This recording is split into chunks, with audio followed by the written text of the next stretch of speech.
But I'm going to continue on my vendetta of trying out odd things. Absolutely. So I'm going to take a plain old banana Italian ice and jazz it up a little bit. I'm going to, I call it banana fudge cream ice, except I couldn't find any fudge. So I've got Hershey's syrup.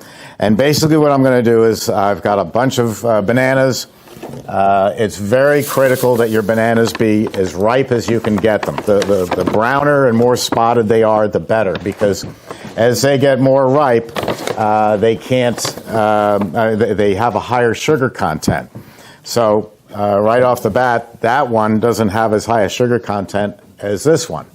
So you want to get them, buy them early and hold on to them, or if it's a small market and they have some they're about to throw out, get the most overripe bananas that you can. I used to think that I was a genius until I met other people who out-geniused me.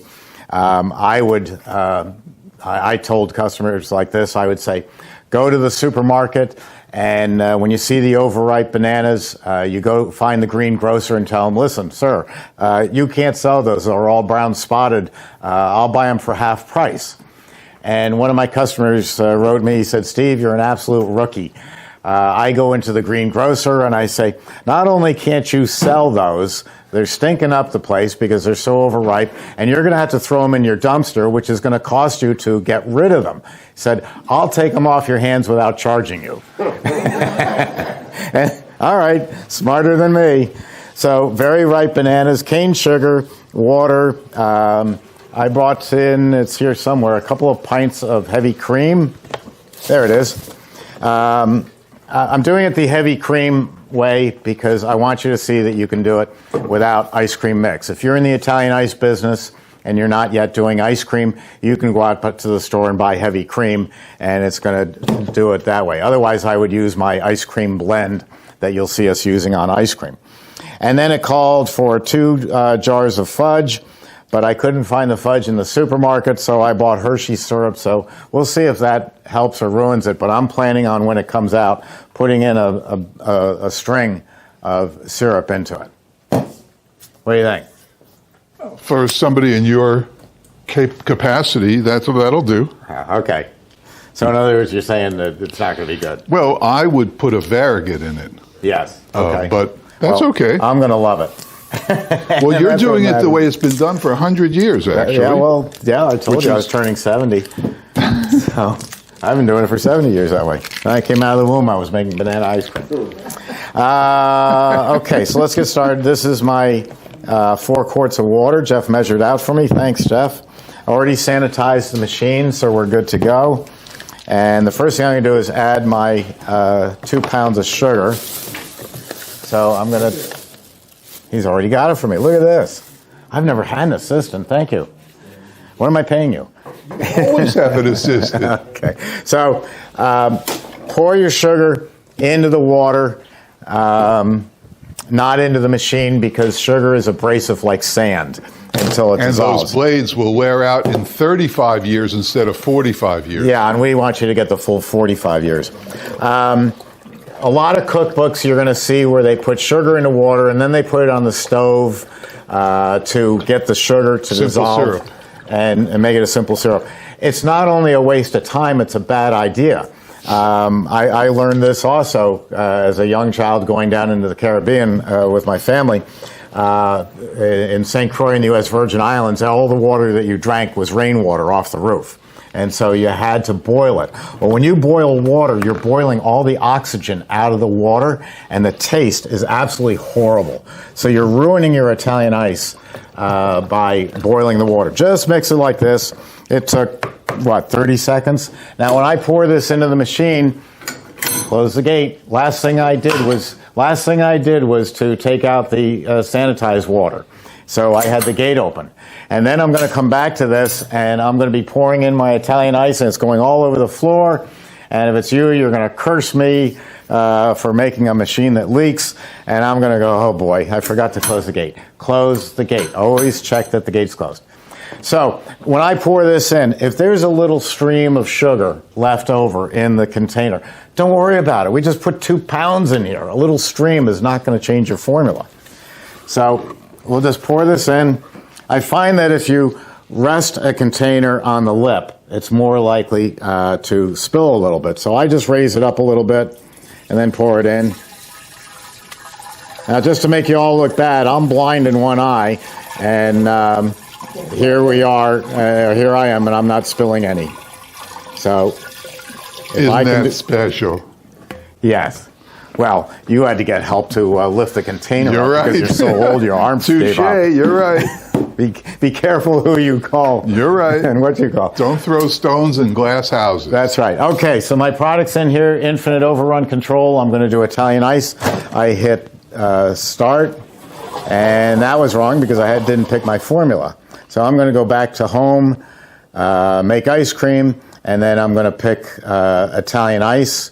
I have on the screen here homemade dairy-free custard, super premium gelato, frozen yogurt, more formulas, Italian ice, frozen lemonade, sherbet, sorbet, sorbetto, cream ice, manual speed. I'm going to hit Italian ice and start. That gives me the speed that I want for my Italian ice. So that's in there. You don't have to let it run for several minutes mixing like Jeff does because, again, he's wrong, because for the first 4 or 5 minutes, it's getting cold, but it's not freezing. It's not turning into Italian ice. It's not turning into ice cream. So while the refrigeration's on, let's get that on there. I still have time to mix stuff in because it's just liquid. So I'm going to put in my... Hold it. Question. Yes. Tony. Real quick, granulated sugar and what's the sugar? Powdered? Cane sugar. Powdered sugar. That's the same thing. Same thing? Yeah. Okay. Now, I used to do this for trade shows because we would have me and Cappigiani and Taylor and Electro-Freeze, and most of them have gone by the wayside because they can't put anything into their machines. They're not strong enough to be able to handle it. The dashers will bend or break. Mine never will. So I'm sitting there, and they're making vanilla, and I'm making something with chips or cookies or bananas, and just going like that. And it would just drive them nuts because they can't Throw do me that. from over there.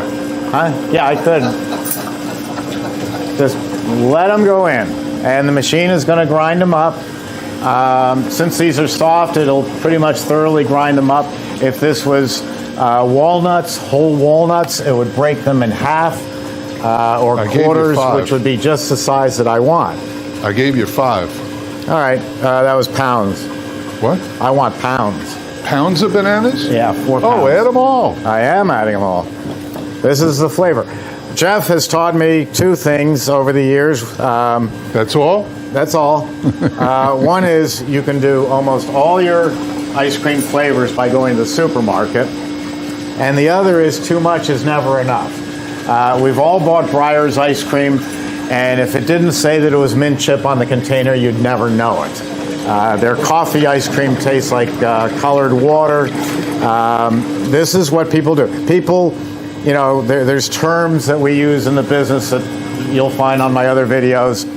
Overrun, that's air content, and fat content.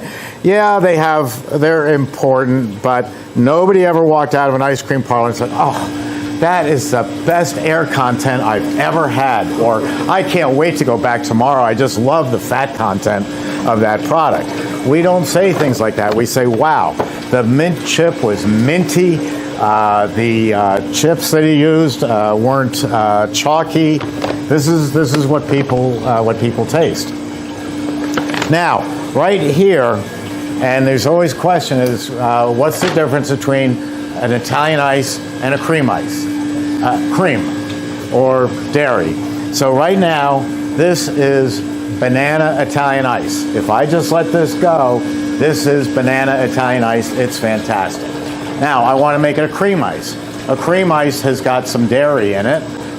It makes it smoother. Oh, you need a quart. Excuse me? You didn't tell me that. You need a quart of cream. Oh, you're using that. I'm using this. Why?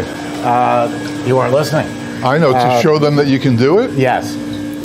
That's all. They're going to be in the business. Yeah, but not everybody. The one gentleman here is doing Italian ices. He may not get an ice cream for a year. So he doesn't want to have 50 gallons of dairy mix coming up just to make banana cream ice. Would you use your pocket knife as a wrench? I'm good. Okay. So now I'm going to make it a cream ice. So when you ask what's the difference, just that, nothing else. So you can make anything that you do in Italian ice, you can make a cream ice if you want.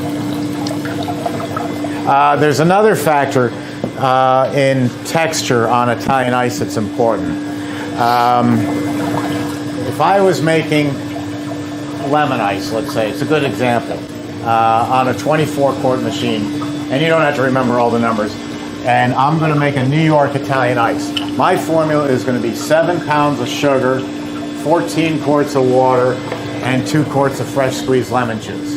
Now, if I want to make not a New York Italian ice, but a Philadelphia water ice, it's the same stuff, different name. When people say, I want to buy a water ice machine, and their phone number says they're in Ogden, Utah, I go, so when'd you leave Philly? Well, how'd you know? I said, because you called it water ice. There is a difference. The Philadelphia Italian water ice is smoother and creamier than a New York Italian ice. So here's the way, and then we have Bay 8th Street in Brooklyn, which is an all-Italian neighborhood, and they sell something called granita or granite. I call it granita. It's a very coarse Italian ice. So here's the difference. My New York Italian ice has 7 pounds of sugar. My Philadelphia water ice has 8 pounds of sugar. The extra pound doesn't make it sweeter, but because it's not enough to make it sweeter, but it makes it smoother. Now I go back to Bay 8th Street in Brooklyn. I said I was 8 in Philadelphia, 7 in the Bronx, and now I'm 6 pounds of sugar in lower Brooklyn. And it's the sugar that's controlling the texture, the smoothness. So the 6 pounds is really coarse. The 8 pounds is really smooth. And now you know all the secrets that nobody will ever tell you. You know, when you ask someone, how do you make your lemon ice? They say, I can't tell you. My great-great-grandfather from Genoa, Italy, handed down the recipe. Well, no, they learned it from me. And that's all the differences in every Italian ice in the world is the sugar content. You only have sugar and water to play with. Just like a cake. If you tell me I had to make a birthday cake, I don't know how to make a birthday cake. I barely know where the oven is. I know how to grill. But if you tell me I have to make a birthday cake, I'm going to pick up a book, and it's going to say, on page 19, here's how you make a lemon birthday cake, and it says use this much flour, this much water, and this much flavoring. If I add more flour, it's just going to be a dry cake. If I add more water, it's going to be watery. So there isn't much latitude there. The only latitude I have is how much lemon I put into the lemon cake. So again, the flavor is the key. What's that? Banana? Can we put a drop in? No, it's older than you. I just smelled it. It's fine. Well, I don't know Okay. what I smell. It's been here 400 years. Okay. I'll put it with my stuff then. All right. So that's churning around. This is not a full batch, so I have to watch the timing that I don't freeze up. One of the questions we always get is when is it ready? How do you know when it's ready? Right now, if you look, it's a little soupy. A lot of soupy. It's a lot soupy. So it's not ready, but how do you know when it's ready? How do you know when it's ready, Rich? What? It peaks. It peaks. Or it chops off. Right. There's two ways we taught in the class. One is when you close the gate, it knifes off. And the other, which I go by, is when it goes in there and you test a little bit, when it holds a peak. What about the timer? No timer. No timer. I don't really use a timer, but this is a real cool one that was given to me.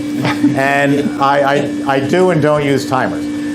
When you're first making ices and ice cream and it's a brand new business, you're going to stand around like it's a new. You ever buy a new washing machine? You sit there and you watch it clean your laundry. This is really exciting. I just paid $500 for this thing. After you get over that, then you ignore it. Well, instead of you standing around watching this for a period of time, you set a timer, and let's say on the CB350, it's going to take 14 minutes.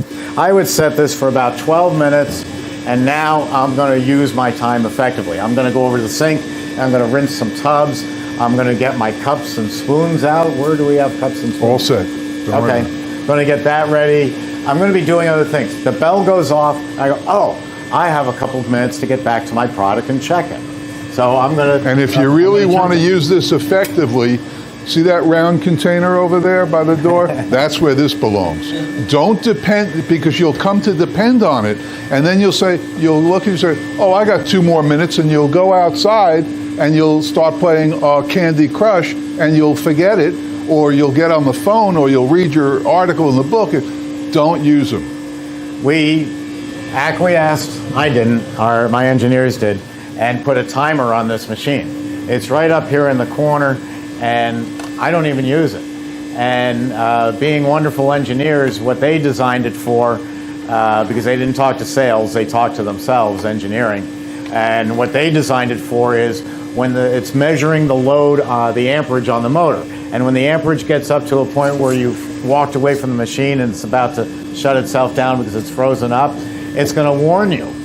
So, sales. What do people do? They say, okay, I'm going to sit around and drink beer and just read the paper until I hear the buzzer goes off and I know it's ready to take out.